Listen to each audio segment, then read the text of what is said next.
الحمدللہ رب العالمین والعاقبۃ للمتقین والصلاة والسلام علی اشرف الانبیاء والمرسلین وعلی آلہ وصحبہ اجمعین، اما بعد فاعوذ باللہ السمیع العلیم من الشیطان الرجیم، بسم اللہ الرحمن الرحیم۔ ان الدین عند اللہ الاسلام، صدق اللہ العظیم۔ اللہم صلی علی محمد وعلی آل محمد کما صلیت علی ابراہیم وعلی آل ابراہیم انک حمید مجید۔ اللہم بارک علی محمد وعلی آل محمد کما بارکت علی ابراہیم وعلی آل ابراہیم انک حمید مجید۔ رب اشرح لی صدری ویسر لی امری واحلل عقدۃ من لسانی یفقہوا قولی۔ محترم حاضرین کرام، بزرگان دین اور میرے عزیز بھائیوں، السلام علیکم ورحمۃ اللہ وبرکاتہ۔ سب سے پہلے ہمیں اللہ رب العزت کا شکر ادا کرنا چاہیے کہ اللہ تعالیٰ نے ہمیں مسلمان بنایا۔ تمام تعریفیں اس رب کی، اس الہ کی جس نے اس کائنات کو تخلیق کیا، اور اسی کے فضل سے اللہ نے ہمیں انسان بنایا، مسلمان بنایا، ایمان کی دولت سے نوازا۔ تو سب سے پہلے تو اللہ کی بارگاہ میں شکریہ ادا کرنا چاہیے۔ اس کے بعد کروڑوں رحمتیں برکتیں ہوں ہمارے آقا سیدنا محمد صلی اللہ علیہ وسلم پر کہ اللہ رب العزت نے ان کو دنیا کے لیے رحمت بنا کر مبعوث کیا، ہدایت کے لیے ہادی اور مبشر اور بشیر اور نذیر بنا کر اللہ تعالیٰ نے دنیا کے اندر ان کو مبعوث کیا۔ اور ان کے بعد تمام اہل بیت اعظام، تمام صحابہ کرام، تمام اولیاء کرام، تمام علماء، مشائخ، حفاظ، قراء، ان سب کا شکریہ کہ اللہ تعالیٰ نے ان کے ذریعے سے یہ دین ہم تک پہنچایا۔ میں پچھلے دنوں ٹرانسپیرنسی انٹرنیشنل کی رپورٹ پڑھ رہا تھا، تو اس رپورٹ کے اندر پاکستان کا نمبر جو ہے وہ 140واں نمبر تھا۔ دنیا کے اندر 200 سے زیادہ ممالک ہیں اور 57 اسلامی کنٹریز ہیں، لیکن بدقسمتی سے جو دنیا کے صاف شفاف جو ملک ہیں، جو کرپشن سے پاک ملک ہیں، ان ملکوں میں، شروع کے ملکوں میں کوئی بھی اسلامی ملک نہیں تھا۔ تو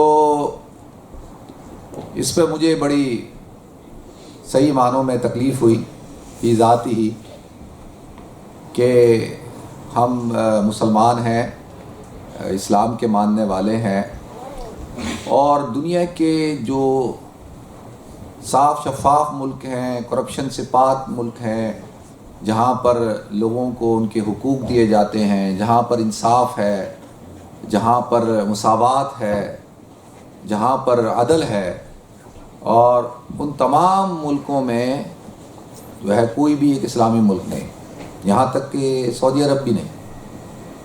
تو یہ بڑی فکر کی بات ہے، یعنی بحیثیت مسلمان ہونے کے انفرادی طور پر ہم سب کو، میں، آپ، ہم سب کو فکر مند ہونے کی ضرورت ہے، اور اجتماعی طور پر پوری امت کو فکر مند ہونے کی ضرورت ہے۔ تو میں نے سوچا کہ بھائی کیا وجہ کیا ہے، کیا بحیثیت مسلمان ہونے کے، یا جو دنیا کا خوبصورت ترین مذہب ہے جو اللہ تعالیٰ نے ہمیں عطا کیا، کیا بحیثیت مسلمان ہونے کے کیا ہمارا یہ فیلئر ہے کہ ہم جو ہے وہ ایک ایسا نظام قائم نہیں کر سکے؟ تو اس حوالے سے چند باتیں کرنی ہیں۔ سب سے پہلے تو جو بات، بنیادی بات ہے جو عرض کرنی ہے، جو میں یہ چاہتا ہوں کہ آپ حضرات اس بات کو سمجھیں، یعنی جو مثال کے طور پہ اگر میں اور آپ ہی نہیں سمجھیں گے تو ہم کیا دوسروں کو سمجھائیں گے؟ کیا ہم اپنے حکمرانوں کو سمجھائیں گے؟ کیا ہم جو ہے وہ دوسرے لوگوں کو سمجھائیں گے؟ پہلے ہم تو سمجھ جائیں۔ بنیادی طور پر قرآن پاک میں اللہ تعالیٰ نے جو مذہب اسلام کے لیے جو لفظ اختیار کیا وہ ہے دین۔ قرآن کہتا ہے ان الدین عند اللہ الاسلام، اللہ کے نزدیک جو ہے جو اسلام جو ہے وہی دین ہے۔ اب بنیادی طور پر اس بات کو ہم نے سمجھنا ہے کہ دین اور مذہب میں کیا فرق ہوتا ہے۔ جو مذہب ہوتا ہے، مذہب کس کو کہتے ہیں اور دین کس کو کہتے ہیں۔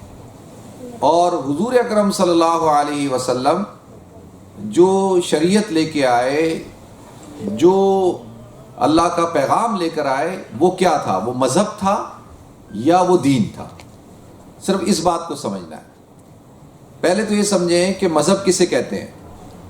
مذہب کہتے ہیں عربی زبان کے اندر ذہب یذہب کا مطلب ہوتا ہے جانا آنا، اور مذہب کہتے ہیں جس کے اوپر چلا جاتا ہے، جس کے اوپر آپ چلتے ہیں، اس کو کہتے ہیں مذہب۔ جو مذہب ہوتا ہے وہ چند رسوم کا نام ہوتا ہے، چند عبادات کا نام ہوتا ہے، چند ظاہری عبادات کا نام ہوتا ہے۔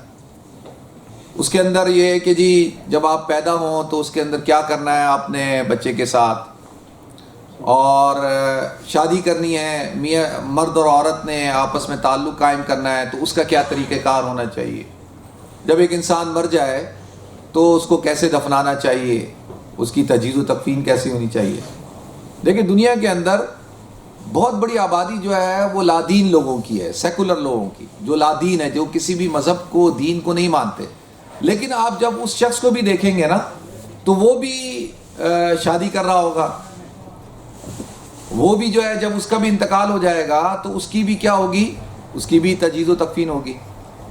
تو میں نے ایسا کئی دفعہ دیکھا، ہمارے محلے میں ایک صاحب رہتے تھے، اور وہ جب اذان ہوتی تھی تو وہ کہتے تھے یار یہ اذان مجھے بڑا ڈسٹرب کرتی ہے، اکثر مجھ سے بحث کیا کرتے تھے۔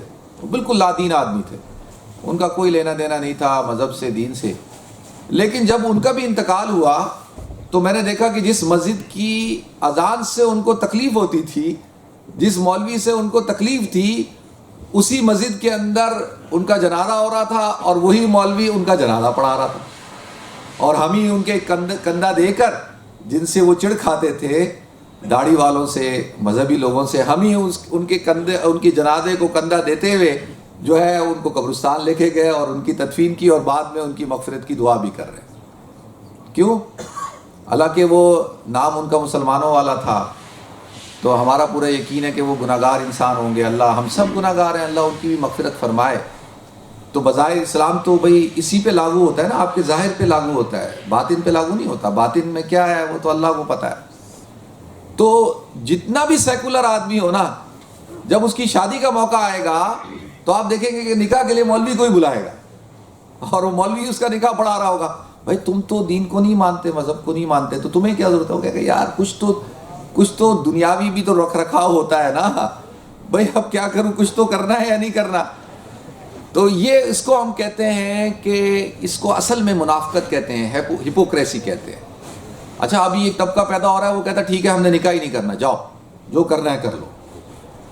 اور اس حوالے سے تو اب دیکھیں یہ مذہب کس کو کہتے ہیں؟ مذہب کیا ہے؟ مذہب صرف چند رسوم کا نام ہوگا۔ آپ ہندو مذہب اٹھا کر دیکھیں، ان کے ہاں صرف ظاہری عبادات ہیں بس، باقی ان کے ہاں تجارت کیسے ہو رہی ہے، ان کی سیاست کیسے ہوتی ہے، ان کا رہن سہن کیا ہے کیا نہیں ہے، بس چند چیزیں ہیں۔ ان میں سے ایک طبقہ ہے جو آپ کو ویجیٹیرین ملے گا، ایک طبقہ ہے جو صرف چکن کھاتا ہوگا، لیمب کھاتا ہوگا، بیف نہیں کھاتا ہوگا، ایک طبقہ ہے جو انڈا کھاتا ہوگا، ایک طبقہ ہے جو انڈا بھی نہیں کھاتا ہوگا، ایک طبقہ ہے جو مچھلی کھاتا ہوگا، ایک طبقہ ہے جو مچھلی بھی نہیں کھاتا ہوگا۔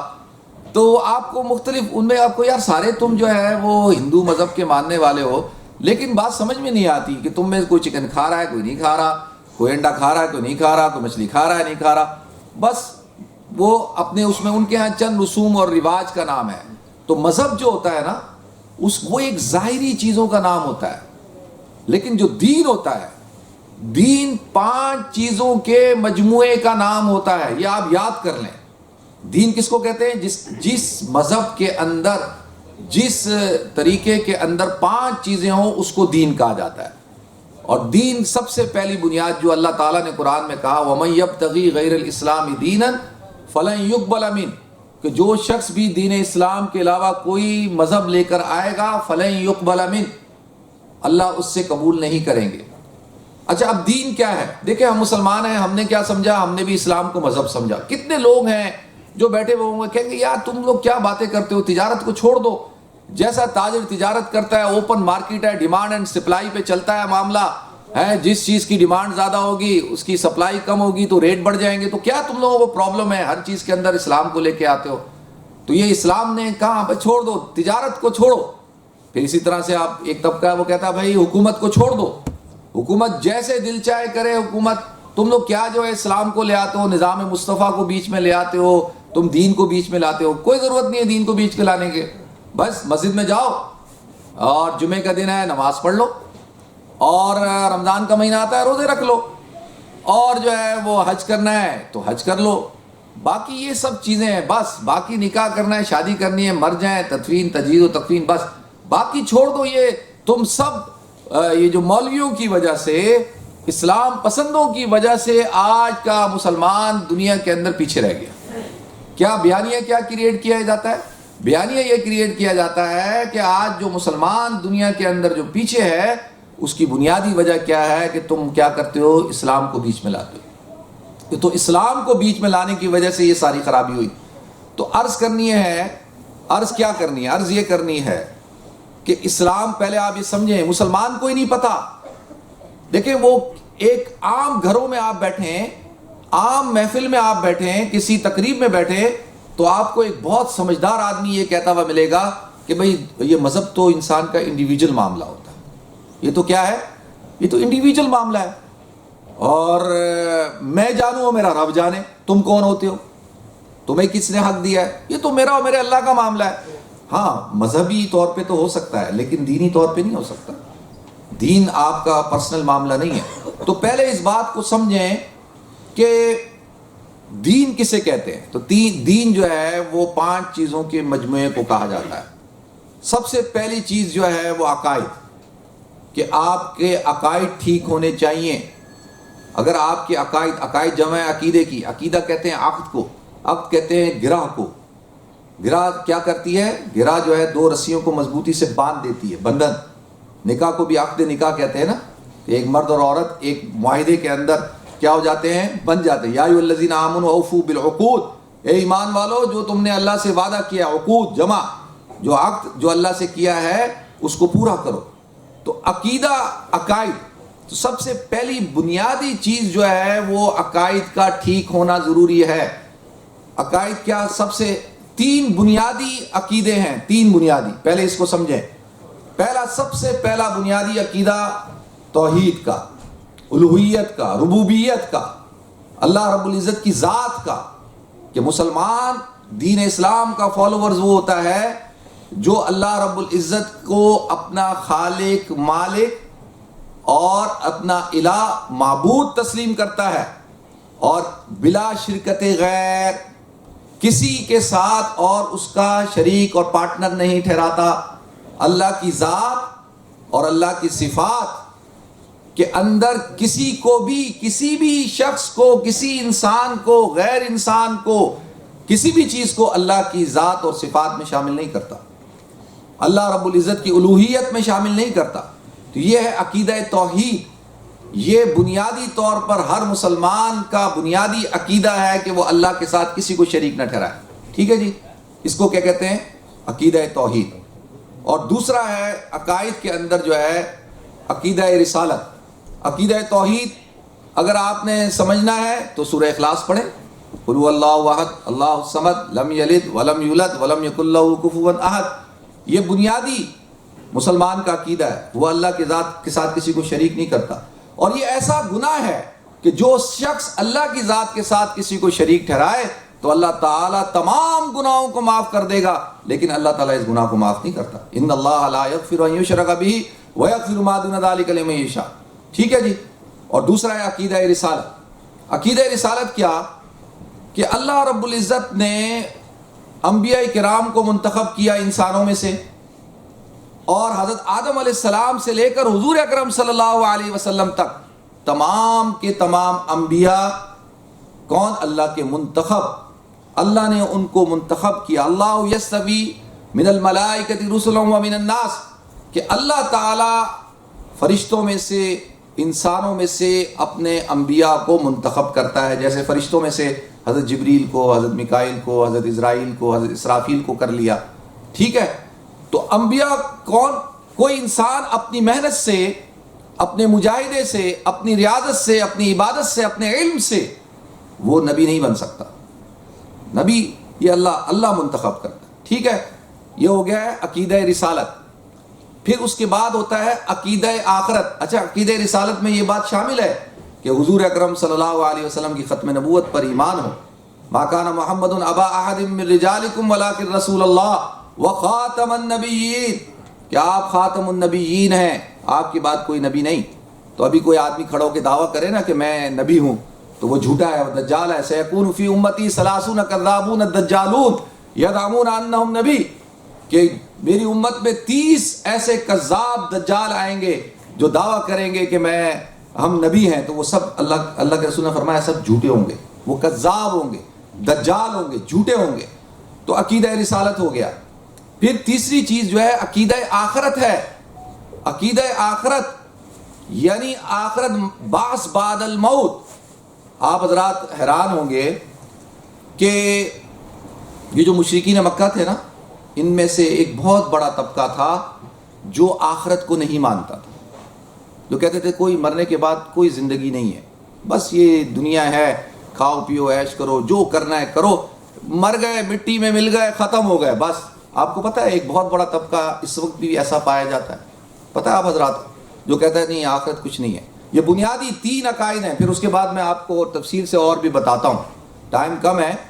تو بنیادی طور پر یہ 3 عقیدے ہیں, عقیدہ توحید, عقیدہ رسالت, عقیدہ آخرت. عقیدہ آخرت کا جو منکر ہے وہ مسلمان نہیں ہے. اچھا وہ کیا بھائی, کہ وہ کہتے ہیں کہ قرآن کہتا ہے ولید بن مغیرہ کے بارے میں کہ وہ اللہ کے رسول صلی اللہ علیہ وسلم کے پاس آیا اور آ کر اس کے ہاتھ میں ایک ہڈی تھی, ایک جانور کی ہڈی, اور اس ہڈی کو اس نے ایسے اپنے ہاتھ میں مسلا, اور مسل کے اس کا چورا کیا, اور چورا کر کے ایسے پھونک ماری اور اس ہڈی کو ہوا کے اندر, فضا کے اندر اڑا دیا, اور کہتا ہے محمد بتاؤ کہ اللہ تعالیٰ کیسے زندہ کرے گا اس کو, ہم بھی مٹی ہو جائیں گے, اور جب مٹی ہو جائیں گے تو ہمیں کیسے زندہ کیا جائے گا. تو سورہ یاسین ہم پڑھتے ہیں نا, تو اللہ تعالیٰ نے کیا فرمایا جب اس نے یہ حرکت کی, تو قرآن کہتا ہے وَضَرَبَ لَنَا مَثَلًا وَنَسِيَ خَلْقًا, وَضَرَبَ لَنَا مَثَلًا وَنَسِيَ خَلْقًا, یہ ہم پر مثالیں بیان کرتا ہے. وَضَرَبَ مثال دے رہے نا, وہ ایسے کر کے عقل مند بنتا ہوا حضور کے سامنے آتا ہے. اللہ کہتا ہے وَضَرَبَ لَنَا مَثَلًا وَنَسِيَ خَلْقًا, کہ یہ ہم پر مثالیں بیان کرتا ہے. وَنَسِيَ خَلْقًا, اور یہ اپنی خلقت کو, اپنی پیدائش کو بھول چکا.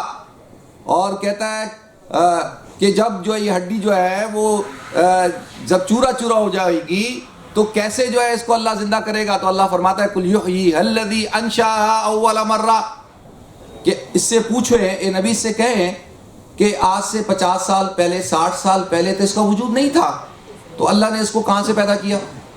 بھئی کہاں سے پیدا کیا؟ 50 سال پہلے, 40 سال پہلے میرا وجود نہیں تھا, تو مجھے اللہ نے کہاں سے پیدا کیا؟ تو کہا نبی آپ اس سے کہیں کہ جب تیرا تو وجود ہی نہیں تھا تو تجھے میں نے کیسے پیدا کر دیا؟ کیف تکفرون باللہ وکنتم امواتا فاحیاکم ثم یمیتکم ثم یحییکم, تم اللہ کی ذات کا انکار کرتے ہو, بعث بعد الموت کا انکار کرتے ہو, اور اللہ کہتا ہے تو تم تو مردار تھے, تمہارا تو وجود ہی نہیں تھا, تو میں نے تمہیں آدم سے وجود دیا. دیکھیں ایک چیز جو ہوتی نا, ایک چیز کا وجود ہونا اور اس کی کوئی مثال نہ ہو, یہ بڑا کمال کی بات ہوتی ہے. جب انجن بنا نا تو اصل جو تھا وہ انجن کمال تھا, یہ بعد میں موٹر سائیکلیں بن گئیں, گاڑیاں بنی, ٹرک بنے, جہاز بنے, اور ہر چیز میں آپ دیکھیں کہ انجن لگتا ہے, لیکن جب انجن بنایا جس نے وہ کمال کی بات ہے. تو انسان نہیں تھا, اللہ کہتا تم تو نہیں تھے, میں نے تمہیں عدم سے وجود دیا, اب تو تم موجود ہو, تو جو موجود ہو اس کو دوبارہ بنانا تو کوئی مشکل نہیں ہے. اللہ کہتا وہ تو کون سی مشکل بات ہے. تو اب یہ عقیدہ آخرت, عقیدہ آخرت کا بنیادی پوائنٹ میں آپ کو سمجھاتا ہوں. ایک دفعہ میری ایک صاحب سے بات ہو رہی تھی, اور وہ اسی نظریے کے حامل تھے کہ بھئی دنیا میں کھاؤ پیو مزے کرو, جو کر سکتا ہے کرو, دنیا کرو, بس آخرت, کوئی آخرت واخرت نہیں ہے. تو میں نے اس کو کہا یار یہ تو عقل کے خلاف بات ہے. کہتا کیا مطلب؟ میں نے کہا مطلب یہ ہے کہ دنیا کے اندر ہم دیکھتے ہیں کہ کتنے گناہ گار لوگ ہوتے ہیں جو بچ جاتے ہیں، کتنے قاتل ہوتے ہیں جو قتل کرتے ہیں، لیکن کوئی گواہ موجود نہیں، کوئی شواہد موجود نہیں. کورٹ میں جاتے ہیں، جج کہتا ہے گواہ لاؤ، گواہ نہیں ہے، گواہ نہیں ہے. حالانکہ جج کو بھی پتا ہے کہ یار یہ قاتل ہے، لیکن وہ کیا کرتا ہے بھائی گواہوں کی عدم موجودگی، شواہد کی عدم موجودگی کی بنا پر ہم اس کو باعزت بری کرتے ہیں. ایسا ہوتا ہے نا. کتنے لوگ ایسے ہیں جو ظلم کرتے ہیں اور ظلم کرنے کے بعد دنیا میں بچ جاتے ہیں، دنیا کے اندر وہ پکڑے نہیں جاتے. کتنا ایسا ہوتا ہے نا کہ کسی نے کسی کے ساتھ زیادتی کی، کسی کا مال کھا گیا، کسی کے ساتھ زنا کر دیا، کسی کے ساتھ ریپ کر دیا، کسی بچے کے ساتھ زیادتی کر دی، کتنے غلط کام کر دیے اور وہ پکڑا نہیں جاتا، اس کو سزا نہیں ملتی دنیاوی اعتبار سے. تو اب اگر جو ہے یہ تو ظلم ہو گیا، آپ کہتے ہیں کہ یہ انصاف بنیادی چیز ہے، تو انصاف تو نہیں ہوا بھائی. ایک ظالم بچ گیا دنیا کے اندر، اب وہ مظلوم کہاں جائے؟ تو اس کے لیے اللہ تعالیٰ نے آخرت کو متعین کیا. وَنَزَعُ الْمَوَازِينَ الْقِسْطَ لِيَوْمِ الْقِيَامَةِ فَلَا تُظْلَمُ نَفْسٌ شَيْئًا، کہ اللہ کہتا ہے قیامت کے دن جب ہم اوزان لگائیں گے نا، وزن کریں گے سب کے اعمال، اور پھر فَلَا تُظْلَمُ نَفْسٌ شَيْئًا، کسی نفس کے اوپر بھی ذرہ برابر ظلم نہیں ہوگا. پھر اللہ تعالیٰ لائے گا اس بندے کو، ہاں بھائی دنیا میں تو بچ گیا تھا، ایک مظلوم کھڑا ہوگا، یا اللہ اس نے مجھے قتل کیا تھا لیکن دنیا کی عدالت نے اس کو بری کیا تھا، تو اللہ کہے گا اس عدالت میں تو بری نہیں ہو سکتا، تجھے جو ہے وہ آج سزا ملے گی.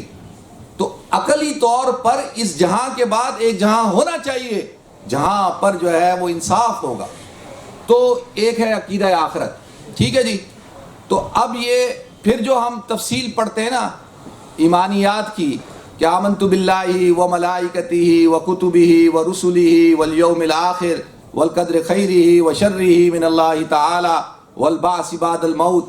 اب یہ کیا ہے؟ یہ ساری ایمانیات میں سے ہیں بھائی. فرشتوں پر ایمان، رسولوں پر ایمان، کتابوں پر ایمان، اور تقدیر پر ایمان، بعث بعد الموت کے اوپر ایمان. یہ کیا ہے؟ یہ اس کی تفصیل ہے. اگر کوئی شخص جو ہے وہ فرشتوں کا منکر ہو جائے، فرشتوں کا منکر، اچھا بحث ادھر سے ادھر چلی جائے گی، اس کو یہیں تک رکھتے ہیں ورنہ سارا ٹائم میرا ادھر چلا جائے گا. تو اب آپ سمجھ لیں کہ یہ کہتے ہیں، اس کو کہتے ہیں عقائد، پہلی چیز. پھر عقائد کے بعد دوسری چیز ہوتی ہے، اس کو کہتے ہیں اعمال، عبادات. اور عبادات کیا ہے؟ بنی الاسلام علی خمس شہادۃ ان لا الہ الا اللہ و اقام الصلاۃ و ایتاء الزکاۃ و تصوم شہر رمضان و تحج حج البیت. یہ کیا ہے؟ اسلام کے اراکین ہیں. یہ ان پر کوئی بھی شخص ان کا منکر ہوگا وہ کافر ہے، نہ کرنے والا گناہ گار اور انکار کرنے والا کافر، کیونکہ وہ تو اسلام کی بنیادی چیز کو نہیں مان رہا. اب یہ ہو گئے عبادات. اچھا عبادات صرف کیا نماز پڑھنے کا نام ہے؟ صرف روزہ رکھنے کا نام ہے؟ دو چیزیں ایسی ہیں، رمضان کے روزے اور نماز، یہ ہر مسلمان کے اوپر ہے. اس میں یہ نہیں کہ غریب ہوگا، امیر ہوگا، کیا ہوگا، نہیں، یہ ہر مسلمان رکھے گا. لیکن زکوٰۃ کتنے لوگ ہیں جو زکوٰۃ ساروں سا پوری زندگی نہیں دیتے؟ غریب لوگ، فقیر لوگ، ان پہ تو زکوٰۃ فرض نہیں ہوتی، تو وہ تو اس رکن پہ عمل ہی نہیں کرتے. کتنے لوگ ایسے ہیں جن پہ حج فرض ہی نہیں ہوتا، جو حج ہی نہیں کرتے، تو ان کے اوپر حج فرض نہیں ہے تو حج نہیں کرتے. لیکن اعمال کے اندر یہ جو دو رکن ہیں، ایک رمضان کے روزے اور ایک زکوٰۃ، رمضان کے روزے اور ایک نماز، یہ دو چیزیں تو ہر مسلمان کے اوپر ہے. اب ٹھیک ہے جی، یہ اعمال ہو گئے. اچھا عبادات کے اندر جو ہے وہ یہ ساری چیزیں شامل ہوتی ہیں. اب تیسرے نمبر پہ ہم آ جاتے ہیں. تیسرے نمبر کے اندر کیا ہے؟ تیسرے نمبر کے اندر جو ہے آپ کے معاملات ہیں. وہ جو میں نے شروع میں بات کی تھی نا کہ ٹرانسپیرنسی انٹرنیشنل کی جو رپورٹ آئی، اس کے اندر شروع کے جو ملک ہیں، ان ملکوں میں کوئی اسلامی ملک نہیں ہے. اور پہلے 3 ملکوں کے اندر کون سے ملک ہیں؟ ڈنمارک، سویڈن اور ناروے. ڈنمارک، سویڈن اور ناروے جو ہے پہلے 3 کے ملک ہیں، صاف شفاف کرپشن سے پاک ملک. اور کوئی مسلمان ملک نہیں ہے. اس لیے نہیں ہے کہ مسلمان جو ہے وہ آج کا وہ نہ تو سمجھ ہی نہیں پا رہا کہ دین کیا ہے. دیکھیں یہ جو معاملات ہے نا، معاملات کس کو کہتے ہیں؟ معاملات کہتے ہیں معاملہ کرنا، لین دین کرنا، تجارت کرنا، ایک دوسرے کے حقوق کو پورا کرنا. معاملات، ایک آدمی تہجد گزار ہو اور جو ہے وہ بڑی بڑی بہترین نمازیں پڑھتا ہو، لیکن جب وہ دکان پہ بیٹھتا ہو تو نمبر 2 کام کرتا ہو. ابھی پاکستان کے اندر پیناڈول شارٹ ہوگی، 15 روپے کا پیکٹ ملتا تھا، 15 روپے کا، وہ 60 روپے کا بکنا شروع ہو گیا. اب ایک شخص ہے وہ اس کے پاس پیناڈول کے دوائی موجود ہے، وہ کہتا ہے نہیں ہے جاؤ. تو یہ کیا کر رہا ہے؟ آرٹیفیشل شارٹیج پیدا کر رہا ہے. اسلام کے اندر دنیاوی قانون میں تو ٹھیک ہے جی، بڑا ہوشیار آدمی ہے، رمضان سے پہلے چینی اسٹاک کر لیتا ہے، چنے اسٹاک کر لیتا ہے، کھجور اسٹاک کر لیتا ہے، بیسن اسٹاک کر لیتا ہے، پتہ ہے رمضان آنے والا ہے. ابھی کیا ہوگا، کراچی، پاکستان، اسلامی ملکوں میں آپ چلے جائیں، سارے اسٹاک کر رہے ہوں گے کہ بھائی رمضان آنے والا ہے، کھجور مہنگی ہوگی، ابھی جو ہے 100 روپے کی ہے، اس وقت 150 کی بیچیں گے. تو شریعت کے اندر یہ حرام ہے. اسلام کہتا ہے نہیں، اسلام کہتا ہے یہ کیا بات ہوئی، یہ تو آپ لوگوں کی ذاتی مجبوری کا فائدہ اٹھا رہے ہیں اور آپ آرٹیفیشل شارٹیج پیدا کرتے ہیں. ہاں اللہ کی طرف سے شارٹیج ہو گئی ہے وہ ایک الگ بات ہے، لیکن یہ کیا کہ جی آپ نے آرٹیفیشل طریقے سے ذخیرہ اندوزی کر رہے ہیں، تو یہ معاملات کی خرابی ہے. ایک آدمی بڑا اچھا نمازی ہو، دیکھیں پاکستان، ہندوستان، بنگلہ دیش، افغانستان، مسلمان ممالک، آج پوری دنیا کے اندر سب سے زیادہ، میں پاکستان کی بات اس لیے کر رہا ہوں کہ ہماری اکثریت پاکستان کے رہنے والوں کی ہے، کہ پاکستان کے اندر دنیا میں سب سے زیادہ مساجد پاکستان کے اندر ہیں، دنیا میں بڑے بڑے مدارس پاکستان کے اندر ہیں، دنیا کے اندر بڑی سے بڑی جماعت جو ہے، سیاسی مذہبی جماعتیں پاکستان کے اندر ہیں، تبلیغی جماعت کا مرکز پاکستان کے اندر ہے، اور سب سے زیادہ حج اور عمرہ کرنے والے لوگ جو ہے وہ پاکستان کے اندر ہیں، سب سے زیادہ زکوٰۃ دینے والے لوگ پاکستان کے اندر ہیں. لیکن اللہ کی رحمتوں کا نزول وہاں نہیں ہوتا. وہاں پر جو ہے وہاں پر بدامنی ہے، وہاں پر جو ہے بے چینی ہے، وہاں پر انصاف نہیں ہے، ظلم ہے. کیوں؟ کیونکہ ہم یہ سمجھتے ہیں کہ ایک آدمی حج کرنے جاتا ہے، حاجی صاحب، اور اس سے پوچھو کہ بھئی تم نے رمضان، کہتا ہے اس دفعہ رمضان میرا بہت اچھا گزرا اور میں نے جو ہے اس رمضان میں جو ہے 5 کروڑ روپے کمائے. تو واہ بھئی کیسے کمائے؟ بھئی رمضان سے پہلے 3 کروڑ کا مال خرید کے ذخیرہ اندوزی کی اور اس کے بعد جو ہے رمضان میں بیچا اور ماشاءاللہ میں نے اتنا نفع کمایا. حاجی صاحب بہت اچھا کیا آپ نے. اور حاجی صاحب کدھر جا رہے ہیں؟ آخری عشرہ اعتکاف کرنے کے لیے. کدھر جا رہے ہیں؟ بھئی میں ہر سال اعتکاف کرتا ہوں مدینہ منورہ کے اندر. میں کدھر کرتا ہوں؟ مکہ المکرمہ میں. ہم کہتے ہیں حاجی صاحب سب سے بہترین آدمی ہے. کیا ہے وہ؟ حاجی صاحب نے جو پوری چور بازاری کی، ذخیرہ اندوزی کی، وہ نظر نہیں آیا، وہ نظر نہیں آیا. ہمارے ہاں صرف اور صرف پیسے کو سلام ہے بس. اس کے بعد ظاہری عبادت. دنیا کے کسی ملک کے اندر آپ چلے جائیں، وہاں پر مدینہ حلال میٹ، بسم اللہ بچر، مکہ ہول سیلر، غوث پاک، حسینیہ فلانا، اور جو ہے ابو بکر صدیق فلانا. اور یہ کیا کرتے ہیں؟ لوگوں کو دھوکہ دینے کے لیے اپنی دکانوں کے نام جو ہے مذہب کے کو استعمال کرتے ہیں. میں جو بات کر رہا ہوں فیکٹ بات کر رہا ہوں. کیا وجہ ہے کہ دنیا کے صفاف شرین ملکوں میں اسلامی ملک کیوں نہیں آتا؟ تو پہلی چیز عقائد ہو گئی، دوسری چیز عبادات ہو گئی، تیسری چیز معاملات ہو گئے. معاملات خراب ہیں. آپ کے منہ پہ اللہ وہ تہجد کی نماز مار دے گا اگر آپ لوگوں کے ساتھ چیٹنگ کرتے ہیں، فراڈ کرتے ہیں، دھوکہ دیتے ہیں. آپ کی نمازیں، آپ کا حج کوئی قبول نہیں ہوگا. یہ سب بناوٹ ہے، دکھاوا ہے. یہ اللہ کے دربار میں یہ قبولیت نہیں ہے. تو اللہ اٹھا کے منہ پہ مار دے گا. پھر معاملات ٹھیک نہیں. اس کے بعد معاشرت ٹھیک نہیں.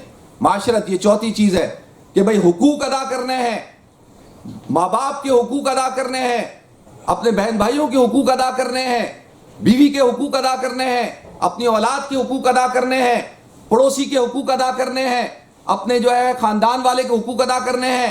بحیثیت مسلمان ہونے کے ایک دوسرے مسلمان کے حقوق ہیں. تو جب تک یہ معاشرت ٹھیک نہیں ہوگی، ہمارا جو ہے وہ معاشرت بھی خراب. پھر آ جائیں 5ویں نمبر پہ جو ہے اخلاقیات ہیں. اخلاق. جب تک اخلاق ٹھیک نہیں ہوں گے، آپ کا میرا کیا اخلاق ہے؟ آج ہمارے کیا اخلاق ہیں؟ ہم کس رویے سے چل رہے ہیں؟ سارے سب بد اخلاق ہو چکے ہیں. 2 منٹ کے اندر جو ہے وہ ہمارے اخلاق کا پتہ چلتا ہے جب ہمارے مزاج کے خلاف کوئی بات ہو جائے. تو دین کس کو کہتے ہیں؟ دین ان 5 چیزوں کا نام ہے.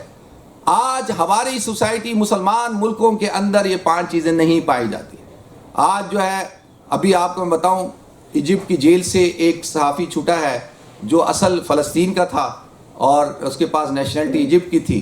اور وہ وہاں سے جب چھوٹا، میں اس کا انٹرویو پڑھ رہا تھا، تو اس کو وہ کہتا ہے کہ آج ایجپٹ کی جیل کے اندر جو ہے ہزاروں ڈاکٹر، انجینئر، پروفیسر سارے بند ہیں. اور کہتا ہے مجھے 3 سال تک بند کر کے رکھا. اس کی بیوی فرینچ تھی، اس نے شور مچایا تو وہ رہا ہوا. وہ کہتا ہے صرف 40 منٹ کا انٹرویو کی لیا اور کہا کہ تم بہت برے آدمی ہو، تم جو ہے وہ دہشت گرد ہو. وہ کہتا بھائی میں نے کیا کیا ہے؟ میں تو فلسطین کے حقوق کی بات کرتا ہوں، میں تو انسانیت کے حقوق کی بات کرتا ہوں، میں تو جو ہے وہ انصاف کی بات کرتا ہوں. یہاں ظلم ہے. تو اس بنیاد پہ 3 سال تک رگڑ دیا. تو لہذا ہمارے ہاں کیا ہے؟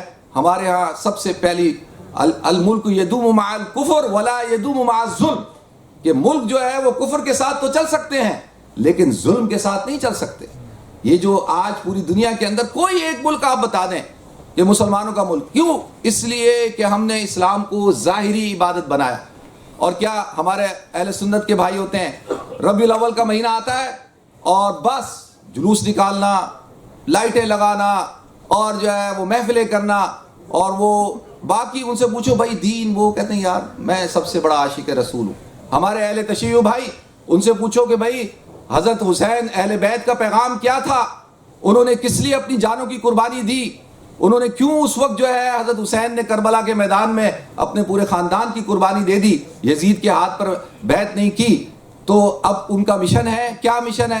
وہ بھائی صرف جو ہے وہ محرم کا مہینہ آ جائے اور ماشاءاللہ مجلسیں کرو، پورا سال جو کرنا ہے کرو، ایک مجلس بہترین کر دو، بس آپ سب سے بہترین جو ہے اہل بیت کے محبین میں سے ہیں۔ باقی ان کا جو پیغام تھا وہ کدھر گیا بھائی؟ ہمارے دوسرے بھائی ہیں، اسی طرح آپ سب کو اٹھا کر دیکھ لیں تو کتنی شرم کی بات ہے مسلمانوں کے لیے کہ ہم جو ہے ابھی ٹائم ختم ہو گیا ورنہ میں آپ سے دو چار باتیں اور کر لیتا۔ تو کتنی شرم کی بات ہے کہ کوئی ایک ملک بھی جو ہے وہ ایسا ہم اس دنیا کے اندر کوئی مسلمان ملک پیش نہیں کر سکتے جو صحیح معنوں میں حقیقی ویلفیئر ریاست ہو، اسٹیٹ ہو، جہاں پر مدینہ کی ریاست کا نظام قائم ہو۔ مدینہ کی ریاست جو ہے وہ حضور اکرم صلی اللہ علیہ وسلم نے جو قائم کی، اس کا حقیقی نقشہ ہم دنیا کے کسی ملک میں پیش نہیں کر سکتے، یہاں کے مدینہ منورہ کے اندر نہیں پیش کر سکتے، وہاں پر نہیں کر سکتے جہاں سے حضور نے سیاست کو قائم کیا تھا۔ تو لہذا اس انڈرسٹینڈنگ کو سمجھنے کی ضرورت ہے کہ یا ایھا الذین آمنوا ادخلوا فی السلم کافہ، اے ایمان والو اسلام میں پورا پورا داخل ہو۔ اور وہ پورا پورا داخل کیا ہے کہ بھئی جب تک یہ معاملات ٹھیک نہیں ہوں گے، آپ کتنے بڑے عالم ہیں لیکن آپ اگر اپنی بیوی کے ساتھ ٹھیک نہیں ہیں تو آپ کا علم آپ کے منہ پہ مار دیا جائے گا۔ کل قیامت کے دن اللہ تعالیٰ سب سے پہلے ان 3 لوگوں کو جہنم میں بھیجے گا۔ وہ 3 کون ہوں گے؟ سب سے پہلے اللہ تعالیٰ شہید کو بلائیں گے، وہ کہیں گے ہاں بھائی تم نے کیا کیا؟ وہ کہے گا یا اللہ میں نے تیرے دین کی سربلندی کے لیے اپنی جان کو قربان کیا۔ اللہ کہیں گے جھوٹ بولتا ہے، تو نے تو اس لیے قربان کی کہ تجھے لوگ شہید کہیں، تو تجھے لوگوں نے شہید کہہ دیا، اٹھا کے ادھر ڈالو جہنم میں۔ دوسرا اس کو بلائیں گے، عالم دین کو، قاری کو بلائیں گے اور اسے پوچھیں گے ہاں بھائی تم نے کیا کیا؟ وہ کہے گا جی میں نے علم حاصل کیا، بڑی لوگوں میں تبلیغ کی، بڑا میرا نام ہو گیا، علامہ فلانا، بڑا میرا ایک رتبہ تھا اور بڑا میں نے کام کیا۔ اللہ کہیں گے نہیں، تو نے تو اس لیے کیا کہ لوگ تجھے پہچانے، تیری شہرت ہو، وہ ہو چکی، لوگوں نے تیری شہرت کر بھی لیا، تجھے بہت بڑا مقام بھی دے دیا، اس کو بھی اٹھا کے کدھر ڈال دو۔ حق بات نہیں کی، جب حق بات کرنے کا وقت آتا ہے تو حق بات نہیں کرتا اور جو ہے بس، تو اللہ تعالیٰ اس کو بھی۔ اور تیسرے نمبر پہ وہ مالدار جو مال کو خرچ کرتا تھا، کس لیے؟ لوگوں کے اندر یہ مشہور ہو کہ یہ سخی ہے، یہ دیکھو کتنا اچھا آدمی ہے، تو اللہ کہیں گے ٹھیک ہے تجھے بھی لوگوں نے سخی کہہ دیا۔ تو یہ 3 دیکھیں کتنی بڑی نیکیاں بظاہر کرنے والا آدمی ہے لیکن وہ کدھر؟ اللہ تعالیٰ اس کو جہنم میں ڈال رہا ہے۔ تو اللہ تعالیٰ مجھے بھی توفیق عطا فرمائے، ہم سب کو توفیق عطا فرمائے دین اسلام پر مکمل عمل کرنے کی۔ وآخر دعوانا الحمدللہ رب العالمین۔